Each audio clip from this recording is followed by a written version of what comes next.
नमस्कार मंडळी, तर आज आपण बनवणार आहोत गवारीची भाजी। आता ह्या गवारीमध्ये पाणी ॲड करून घेऊयात आपण। गवारीची रस्सा भाजी बनवण्यासाठी इथे मी 4-5 मिरची घेतलेल्या आहे, लसूण, कोथिंबीर आणि शेंगदाणे घेतलेले आहे। आता आपण ह्या मिक्सरच्या भांड्यात ॲड करूयात। तर मी यात शेंगदाणे ॲड करत आहे,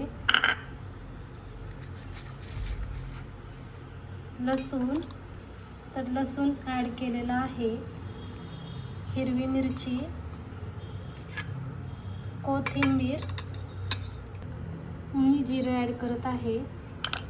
यात ह्या वाटणामध्ये आपण थोडंसं पाणी ॲड करूया आणि मिक्सरमध्ये छान असं बारीक पेस्ट करून घ्यायची आहे आपल्याला। तर पाहू शकता छान अशी पेस्ट आपली रेडी आहे।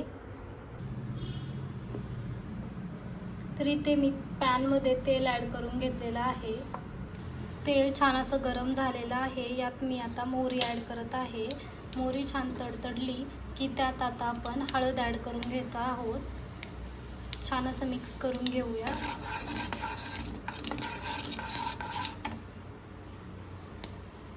आणि जे आपण वाटणाची पेस्ट, ज्या वाटणाची आता आपण पेस्ट केलेली होती ती आता आपण ह्या तेलात ॲड करूयात। छान जे वाटण आपण करून घेतलेलं आहे आपण ते यात ॲड करून घेतलेलं आहे। छान असं मिक्स करून घ्यायचं आहे। तुम्ही पाहू शकता छान असा कड आलेला आहे। यात आपण जी पेस्ट केली होती ती ॲड केलेली आहे। आता आपण यात गवार ॲड करून घेऊयात आणि छान असं आपल्याला शिजवून घ्यायची आहे। यात तुम्ही पाहू शकता छान धुतलेली गवार मी यात ॲड केलेली आहे। मिक्स करून घ्या।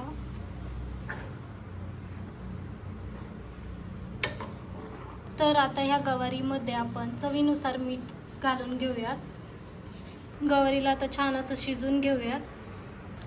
वाव, किती छान असा कड आलेला आहे आपल्या गवारीच्या भाजीला आणि आता आपल्याला ही छान अशी शिजवून घ्यायची आहे।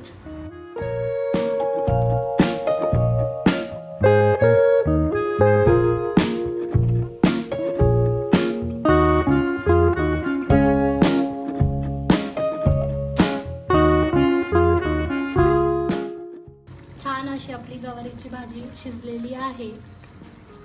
तर मस्त असं थोडीशी कोथिंबीर ॲड करून घेऊया।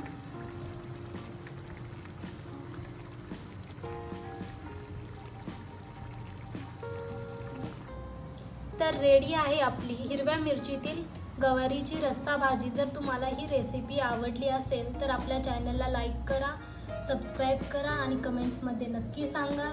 अशाच नवनवीन रेसिपींसाठी आपल्या चॅनलला सबस्क्राईब करा।